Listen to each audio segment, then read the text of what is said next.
আসসালামু আলাইকুম। টাকা দিয়ে কখনো মানুষকে মূল্যায়ন করার চেষ্টা করবেন না, কারণ হচ্ছে পৃথিবীতে সবচাইতে ইম্পর্ট্যান্ট এবং মূল্যবান জিনিস টাকা। কিন্তু একটা জিনিস মনে রাখবেন, টাকার চাইতে অনেক বেশি মূল্যবান মানুষের আত্মসম্মান। মানুষের আত্মসম্মান বোধ, ওই জিনিসটাকে আপনি যখন ছোট করবেন তখন কিন্তু আলটিমেটলি একজন ভালো মানুষ কখনো সেটা পজিটিভলি নেবে না। কারণ হচ্ছে আপনার কাছে টাকা অনেক বড় হতে পারে, কিন্তু আরেকজন মানুষের কাছে টাকাটা ইম্পর্টেন্ট কিনা ওই মোমেন্টটা আপনাকে ক্যালকুলেট করতে হবে। ওই যে আমরা বলি না, স্থানক্ষণ লক্ষ্য করে কথা বলা। টাকা দিয়ে যে মানুষগুলো আপনাকে বিবেচনা করবে কখনো তাদের থেকে আপনি দূরত্ব বজায় রাখতে হবে, না হলে আদারওয়াইজ কী হবে, আপনার মান সম্মান থাকবে না তাদের কাছে।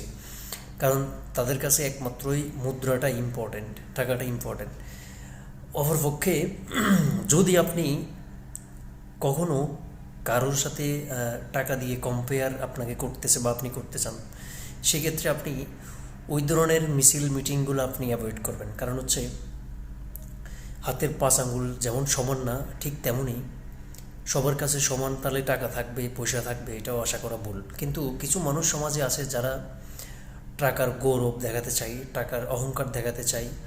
কিছু মানুষ দেখাতে চাই তার একটা গাড়ি আছে, বাড়ি আছে, সবসময় নিজেকে নিয়ে ব্যস্ত থাকা, আপনার দুঃখ দুর্দশার কথা তার শোনার টাইম নেই। এই টাইপের মানুষগুলো থেকে দূরে থাকতে হবে। কেন জানেন? তারা সবসময় নিজেকে জাহির করার জন্য ব্যস্ত থাকে। একটা জিনিস মনে রাখবেন, টাকা ছোট করছি না, টাকা অমূল্য সম্পদ, কিন্তু টাকার চাইতে অমূল্য হচ্ছে মানুষের আত্মসম্মান, মানুষের মান সম্মান। যে জিনিসটা চলে গেলে আপনার লাইফে আর কখনো ফিরে আসে না। কিন্তু টাকা যদি আপনি একবার চলে যায়, ইনকাম করার সুযোগ থাকে, ব্যাক আপ করার সুযোগ থাকে, কিন্তু মান সম্মান একবার চলে গেলে সেটা ব্যাক আপ করার সুযোগ থাকবে না। সো আমার কথাটা বলার ছিল এটাই, money is not everything but very important for human being. But আত্মসম্মান ধ্বংস করে টাকাকে উপরে রাখার কোনো দরকার নেই। যারা এই ধরনের মানসিকতা নিয়ে বসবাস করে তাদের থেকে আপনি নিজেকে দূরে রাখতে হবে, আদারওয়াইজ আপনি নিজের ইজ্জত সম্মান রক্ষা করতে পারবেন না। থ্যাংক ইউ সো মাচ, ভালো থাকবেন সবাই।